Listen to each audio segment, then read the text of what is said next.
thank you to Scott and to Randall for sketching out really why, as Scott said, this is a great time to be in the business of transforming communities.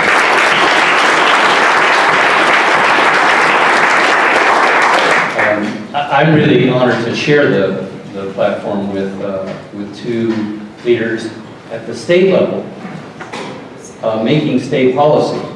Because when we started this, the state was not part of the solution. The state was very much part of the problem. And to partner with a nonprofit developer, because when we started this, development was very much part of the problem. Now so much of it is part of the solution. I didn't do a PowerPoint. I figured that you probably had seen enough by this point in the conference of pictures. But let me lay out a framework so that you can sort of understand where I'm going. You read I'm going to be talking about the last 25 years that have elapsed since the first Awami conference in 1991. Let me just ask, who here was at the first Awami conference in 1991? So it's I think instructive that 4 of us were at the first conference, and 3 of us are part of the Santa Monica delegation.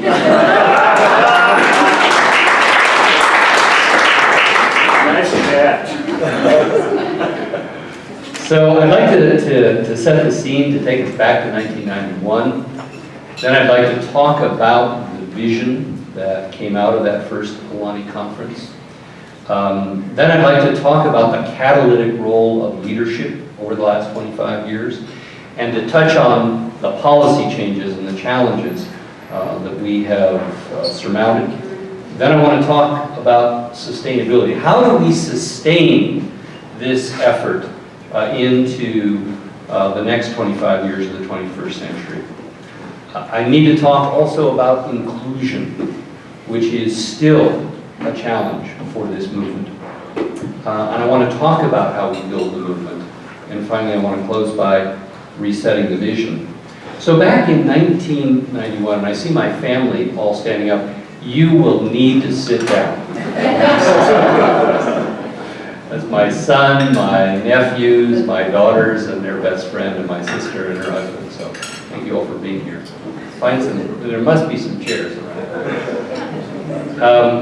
So 1991, when the first Awami conference took place, there was a cover story of Time magazine that year, and it said, "Endangered Dream, the land of golden opportunity, is becoming a land of broken promises." As you know, the New York Times and the Eastern press delight every time we have a recession in writing the obituary to the California dream. But it was particularly acute in 1991, and we had a population of 30 million people. And out of that population of 30 million people, 512,000 people left the state in that year. There was a tremendous backlash against the impact of the suburban sprawl that had been growing throughout the state. And Time said the escapees, those 512,000 who left, are being driven away by accelerating deterioration in the quality of life, clogged freeways, eye-stinging smog, despoiled landscapes, polluted beaches, water shortages, unaffordable housing, and beleaguered industries. That was the obituary that they were writing about our state 25 years ago. And if you looked around at the urban cores, our big cities, our older cities, even some of our small cities, they were almost all of them imploding. And we were in the middle of a post-war, post-Cold War recession, where not only were we suffering what the national economic downturn had brought, But because of the restructuring of the aerospace industry and the negative peace dividend of the end of the Cold War, California had lost some of its signature businesses. In fact, they quoted in his Time article one UCLA economist who predicted that by 2016 we'd have a future of economic stagnation, environmental pollution, surging crime, and ethnic conflict. We are also in the midst of the worst drought since the Great Depression in 1991. $1 billion in crop losses that year. The dust storms in the Central Valley were so bad that in one car pileup, because people could not see ahead of them, 17 people were killed. It was also the spark for extensive wildfires. And in the midst of these disasters, which included floods, which followed the wildfires and an earthquake in Southern California, the new governor, Pete Wilson, was asked, so Governor Wilson, how come you haven't followed through on your pledge to work on growth management? And he said, I wish I had some growth to manage. And it was in that California setting, those dark times, that Judy and Mike Corbett invited 5 other architects to their village home in Village Homes and served them spaghetti and red wine and talked about what would be principles to build upon that would be a foundation for a renewal of the California dream. And out of that came these principles with the very clunky name of Principles for Resource-Efficient Communities, later to be known as the Awami Principles. Now, documents like these, you look back at the Declaration of Independence, when in the course of human events it becomes necessary for one people to separate the bonds that have held them with another, that we hold these truths to be self-evident, that all men are created equal, that they are endowed by their Creator with certain inalienable rights, that among these are life, liberty, and the pursuit of happiness. In 1776, that was revolutionary. In 1776, that was a clarion call that echoed around the globe. People didn't think like that. The world was ruled by kings. And in 1991, this land of suburban sprawl, this land of eye-stinging smog, this land of despoiled landscapes, the Awami Principles were that kind of transformational break with the status quo. Today, when we look back at them, we say, oh yeah, right, we believe in all that. But in 1991, they were revolutionary. And so they were presented to who? To elected officials, like many of you in this room. To city and county elected officials. Not to the governor, who didn't want to manage growth because he didn't see any growth to manage. Not to the state legislature, which was run by the very transactional Willie Brown. Not to academics, not to policy wonks, certainly not to urban planners, but to elected officials. Why? Because Judy Corbett had found from the Local Government Commission that local electeds are catalysts. They are practical visionaries. They are people who get up in the morning and build coalitions and get things done. They win votes, they implement policies, they get things done, they build models, and then they talk about them with other people. And so the first Awami conference here in Yosemite brought almost 100 local elected officials, most of whom, coming from the LGC network of environmentally oriented progressive officials, were extraordinarily dubious and skeptical of anything resembling new growth. Because what they had seen, what I had seen as an elected official, was not what we today call smart growth, but which then was clearly dumb growth. The dumb growth that had despoiled the landscape, that had created the eye-stinging smog, that was dominated by our dependence upon the automobile, that had turned its back on timeless principles of how we build communities and towns. Things that had come from all over the world. These timeless principles of building with the climate, of conserving energy, of using local materials. All of those had been tossed on the scrap heap to create this suburban sprawl growth machine. Victor Hugo said, "There is no power in the world more powerful than an idea whose time has come." And in 1991, the Awami Principles were that idea. The time had come. The endangered dream needed renewal. And the Awami Principles for resource-efficient communities was that revolutionary opening to a better and more sustainable future. So it was remarkable to be part of that first Awami conference, as 4 of us were. Just extraordinary. Speaker after speaker, opening up a completely different vocabulary, completely new possibilities. And I couldn't wait to go home, to try this at home, to take it and apply it to the tremendous challenges. In Pasadena, we were at loggerheads. The growth forces and the anti-growth forces were at each other's throat. We had gone through a citizen initiative that had been thrown out by a lawsuit. We were under the gun of a state court order to completely rewrite our general plan within 18 months and take it to the voters for approval. Try that. And we got 58% of the vote by embracing the Awami Principles in our own community. And so there was this powerful new vision born in 1991 for, as the Awami Principles say, complete and integrated communities. It was the antidote to sprawl. It was the antidote to a car-dominated landscape. It was an antidote to the soul-piercing ugliness of suburban sprawl. And it was a challenge to the public sector.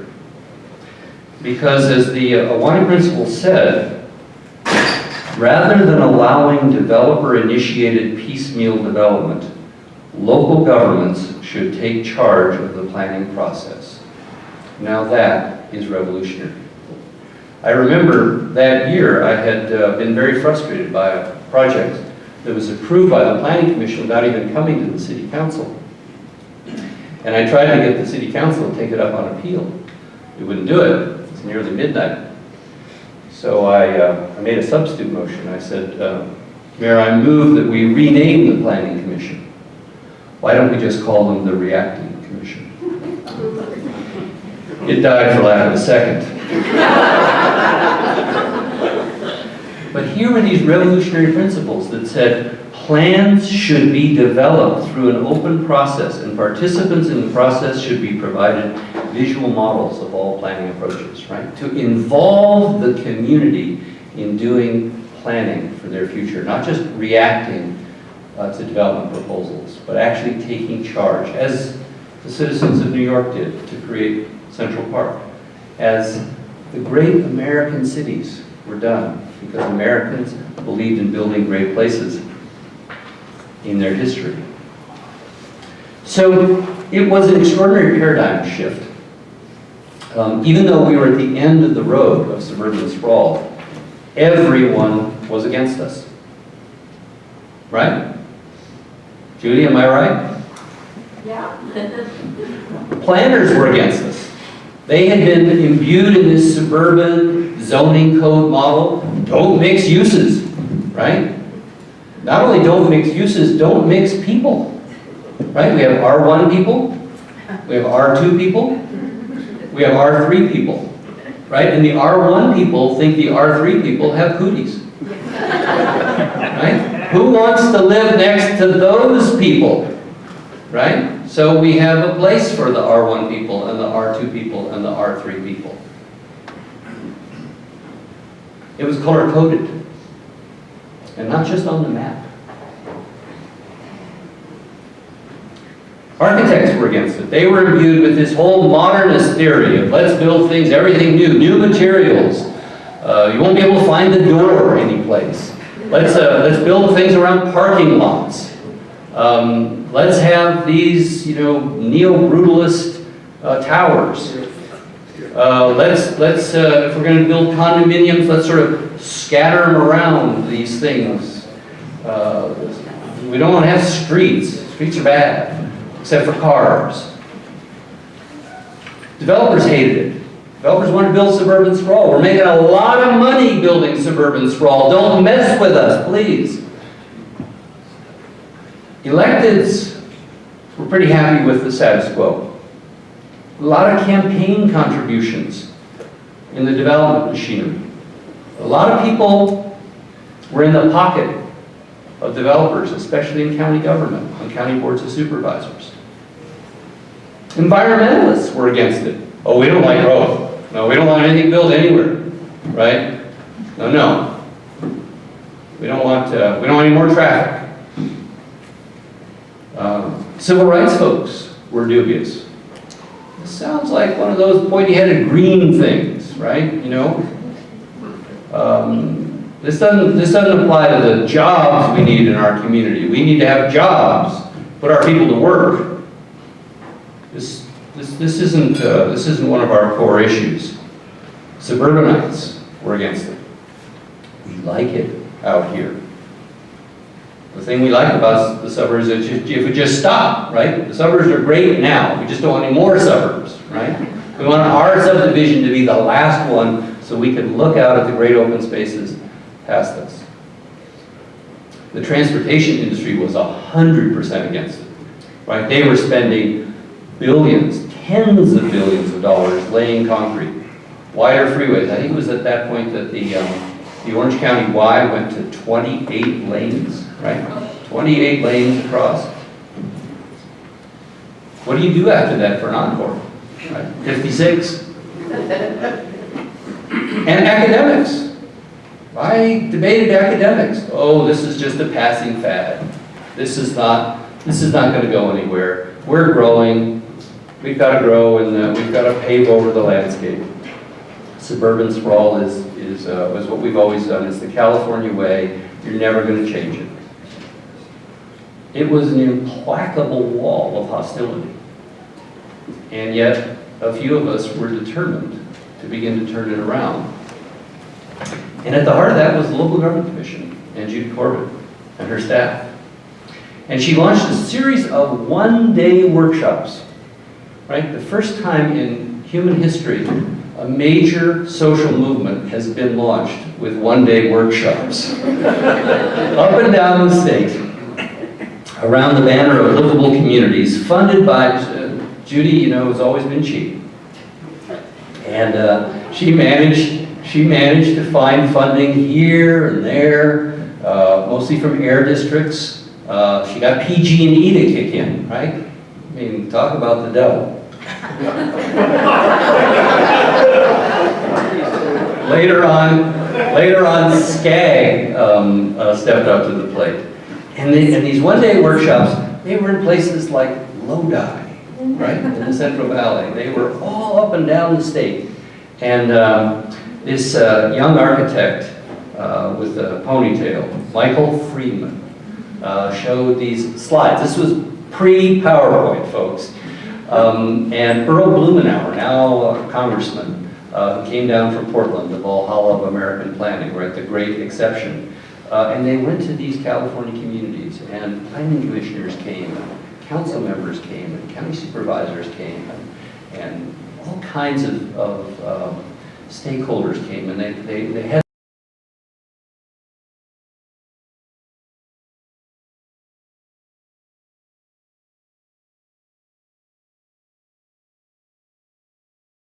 their eyes open as we had our eyes open at the 1991 Awami conferences. And the conferences continued, right? There was a second year, and a third year, and a fourth year, and they brought extraordinary speakers.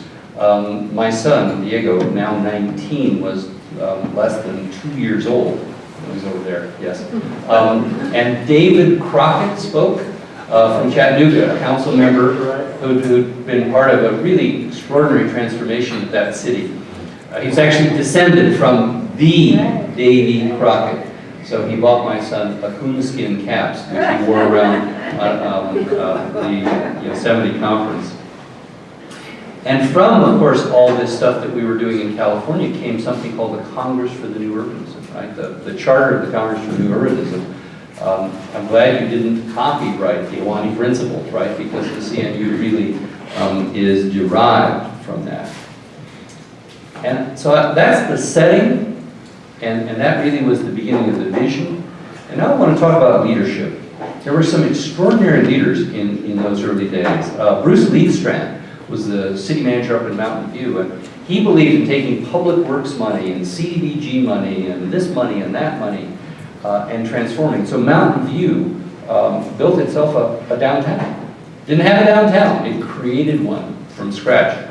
That had not been done in decades in America. Down in Santa Monica, Denny Zane and a whole bunch of remarkable people created a different approach for that seaside community with the 3rd Street Promenade. Things happened in Long Beach with a developer named Bill Jans, in Monrovia with a mayor named Bob Bartlett, in Brea with a council member named Bev Perry. They also, in Orange County, right behind the orange curtain, they built a brand new downtown with affordable housing right built into it. And small houses like we heard about earlier. And of course, we worked very hard to create the Pasadena General Plan and to win 58% of the vote for that general plan, to actually go to the voters after rewriting it. And in places like Lodi, the mayor, Phil Panino, and even in little Loomis, which is nearby, a council member named Walt Shearer, and not just at the local level, but also at the regional level. Pam O'Connor, who later became president of SCAG and who served on the LA Metro Board. She helped foster these policies at the regional level. These people were entrepreneurs. These people were pioneers. These people were startup of a movement. They created models that you could go and you could kick the tires. You could see it. And then when they invented PowerPoint, you could actually show and see that you could do it in your own community. And the staff of the Local Government Commission was incredibly catalytic in this. Obviously, Judy's leadership, but Michelle Warren, who organized all these Awami conferences, and then later on the New Partners for Smart Growth, Paul Zajkowski, who created the Center for Livable Communities. There were other leaders in the LGC, Gary Patton, Lonnie Hancock, Oscar Rios of Watsonville, Grantland Johnson from Sacramento, Ruth Galanter, councilwoman in Los Angeles, Gil Garcia and Hal Conklin, who both served on the council in Santa Barbara, Sonny McPeak, who was a county supervisor. So many remarkable people making a difference, one community, one county at a time. And what they created were new plans, new projects, new political alignments, new best practices, new policies, and new breakthroughs in community after community, in hard-scrabble Central Valley communities, and in places like Carmel and Monterey. Out of that came a partnership with the EPA, and it began to put a spotlight on what California was doing. And so we really became the national center for distributing these ideas and for importing ideas, for learning from what was happening in Florida, from learning from what was happening in Oregon, from learning from what was happening around the country. And the New Partners for Smart Growth Conference, which how many years now, Kate? 15. 15 years of New Partners for Smart Growth, so it was part of the second decade. There was also a whole series of additional one-day workshops called Putting Our Communities Back on Their Feet, that double entendre of economic revitalization through starting with pedestrian revitalization. So there was the Awami Principles for Economic Development, there was the Awami Principles for Energy, there was the Awami Principles for Water, and then there was the broadening of the coalition to include public health, and Dr. Richard Jackson at the Center for Disease Control became a national spokesperson for creating livable communities. And there was a new focus on local community development. But really the breakthrough, the game changer for leadership, why we're here today and why we've made so much progress, was California's leadership on climate change. The passage of AB 32 in 2006 paved the way for the first regional planning blueprint in California in generations, which was SB 375, which came 2 years later in 2008. And coincident and really modeled on the Sacramento blueprint with leaders like Mike McKeever of SACOG and Chris Cabalden, the mayor of West Sacramento, really creating a regional partnership, a collaboration, not a top-down ordering of local governments, but bringing local governments together for inner city, first ring suburbs and outer suburbs to work together to create livable and sustainable regions. And that became a template for SCAG and for SANDAG and for ABAG and for all of the cogs in the state to develop these regional sustainability community plans. And they turned out remarkably well. I think they exceeded everyone's expectations the first time through. And why? Because of the groundwork that had been laid by this network of people that had been influenced by the Local Government Commission over the previous 15 years. And so out of all of those efforts, California's really developed a remarkable and robust set of tools that no other state in America has. Right? Maryland's done a lot of good work on smart growth. Florida did until they got their current governor. But the implementation of the Awami Principles is now built into general plans at the county and city level across the state. We have specific plans. Petaluma pioneered form-based codes. And now I'm proud to say that Azusa was the first city, when I was city manager, to adopt a citywide form-based code. We have radically expanded rail transit in the Bay Area, in Sacramento, in San Diego, and most impressively, I think, in the LA region. Rode the Gold Line trains this last weekend. We're now up to 98.5 miles of rail in Los Angeles. When the Expo line comes to Santa Monica in May, it'll go up over 100 miles of new rail. None of that existed. None of that existed in 1991 when the first Awami conference took place. We now have tools. We know how to do downtown revitalization. We know how to do corridor revitalization. We know how to do neighborhood revitalization. We know how to do safe routes to school. We now know how to do bike lanes, bike amenities. We have a remarkably advanced set of tools for transit-oriented development, from financing to design. We have cities and counties across the state who pioneered climate action, pioneering work. We have commitments to inclusionary housing. We know how to generate more affordable housing. We have a tremendous array of nonprofits throughout the state who are doing affordable housing.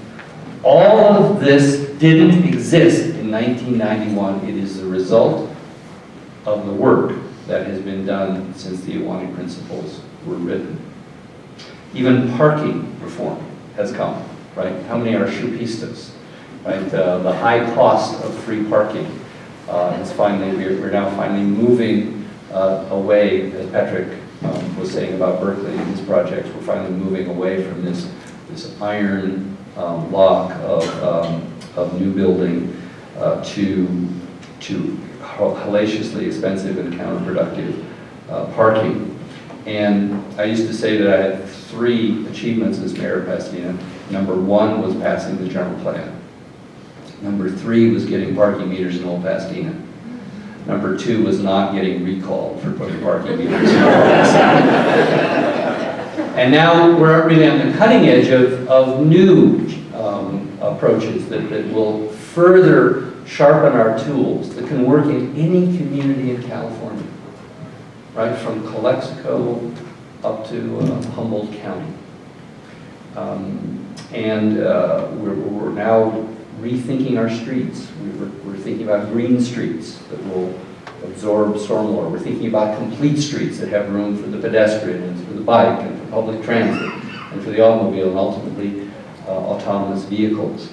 We're also thinking about great streets, streets that have economic and cultural vitality, like Bear Garcetti's program in LA.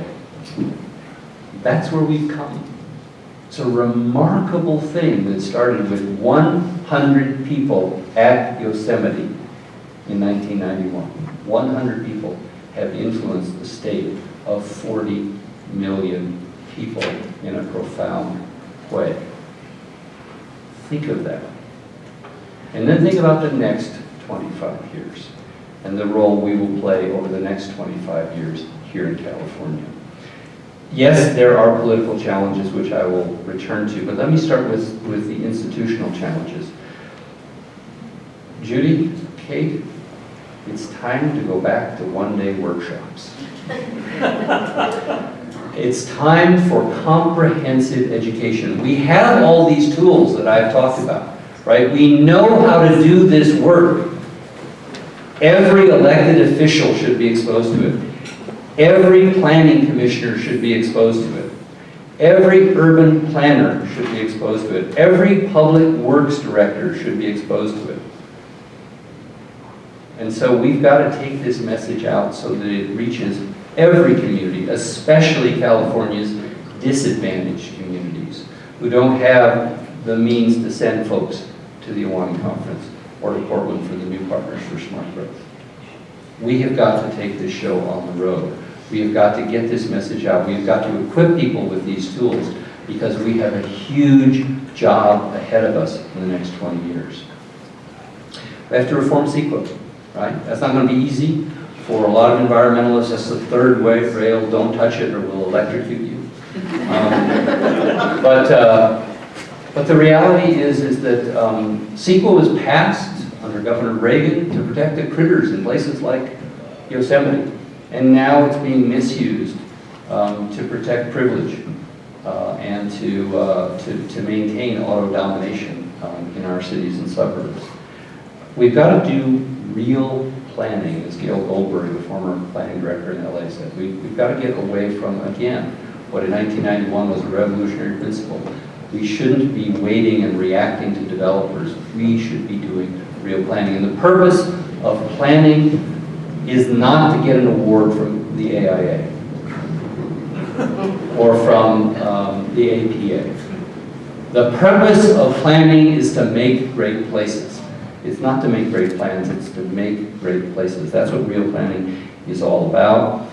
In San Diego, during his brief time as planning director, Bill Fulton created an innovation lab. We need to revitalize the urban planning profession in California. Not to fill out paperwork, not to implement zoning codes, not to process developer applications, but to do real planning for the future of a sustainable state. We've obviously got to deal with affordability and gentrification. It's central to addressing the issue of our age, which is inequality. My own view about gentrification is idiosyncratic. I think the problem is not that we have too much gentrification, it's that we don't have enough.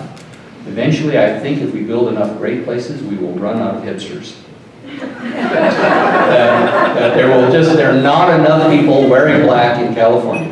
And that what we have to do is have great places in low value. We have to have great places in low-income neighborhoods. We have to have great places in Bell Gardens and Huntington Park. We have to create what has become, the reason it's so bloody expensive is because there's so little of them. There's so little wonderful places that people enjoy, want to walk in, that are convenient, that are safe.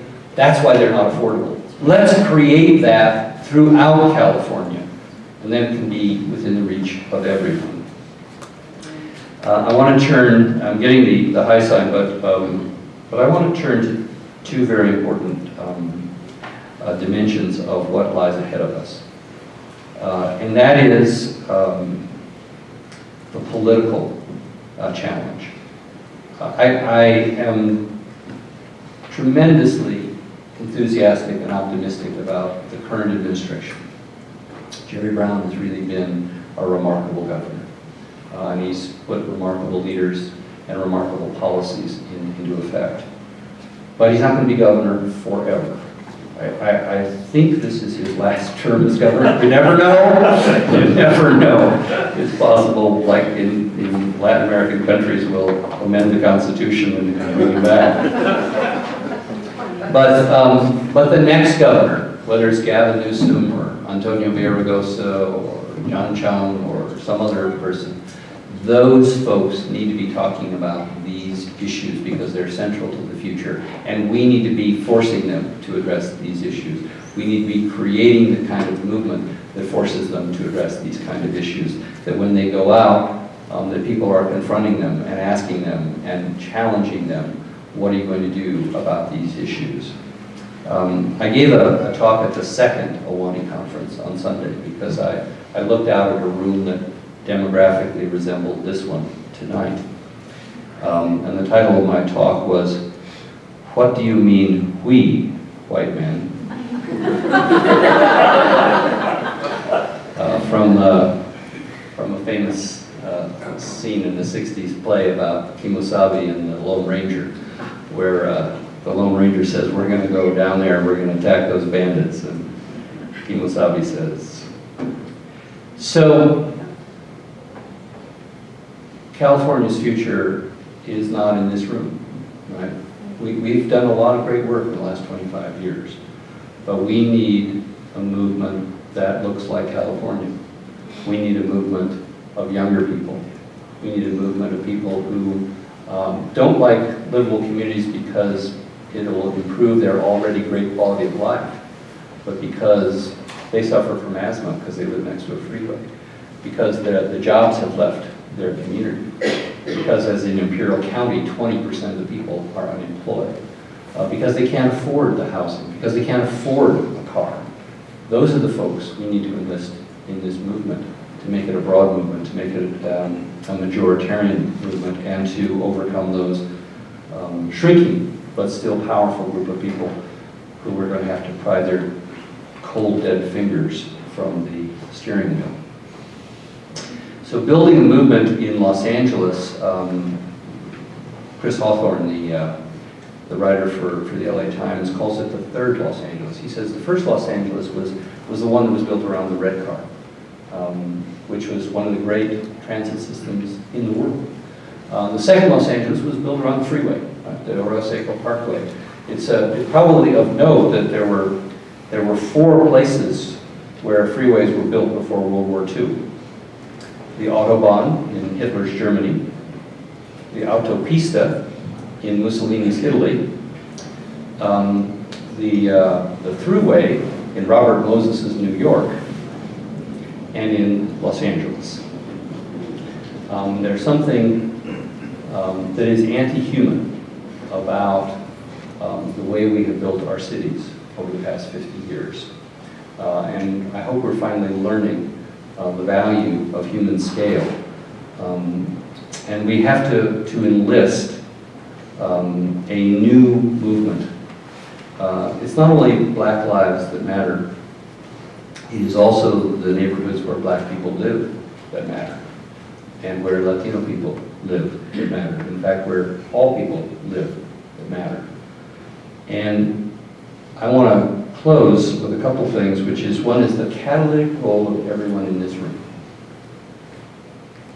Every elected official, Steve, my bosses from Santa Monica, look at Jake, all of you have this extraordinary opportunity through the local government commission with the leadership of Kate and her staff to build this movement for the next 25 years. We are on the side of the mountain. We are not at the top. The California dream has always been endangered because it is fragile. Many people my age look back at the 1960s with nostalgia, right? All the white guys I know, pretty much, not you, Jake, look back, oh, the schools were better, and, you know, things were so great, and, you know, it was a time of homophobia. It was a time of sexism and misogyny.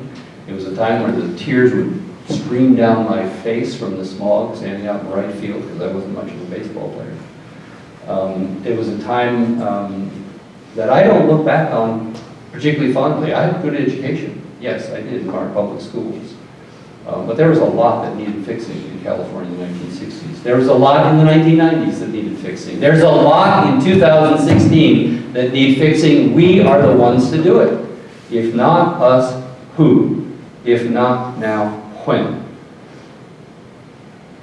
25 years before the 1991 conference, just a little less than a month before his death, John Kennedy gave a speech at Amherst College. He was paying tribute to Robert Frost, America's poet.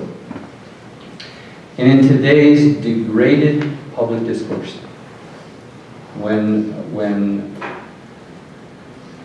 presidential debates are R-rated, I think it's worth listening to a real president of the United States who said, "I look forward to an America which commands respect throughout the world, not only for its strengths, but for its civilization as well.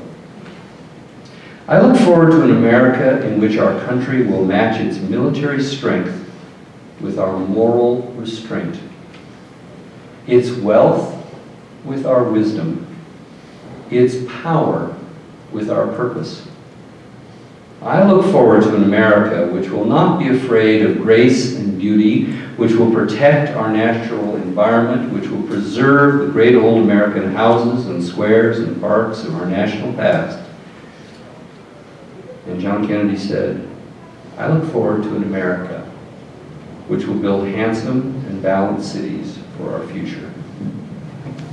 That's what we've been doing for 25 years. We still have our work cut out for us. But we're on the right path, and we're the ones to get it done. Thank you very much.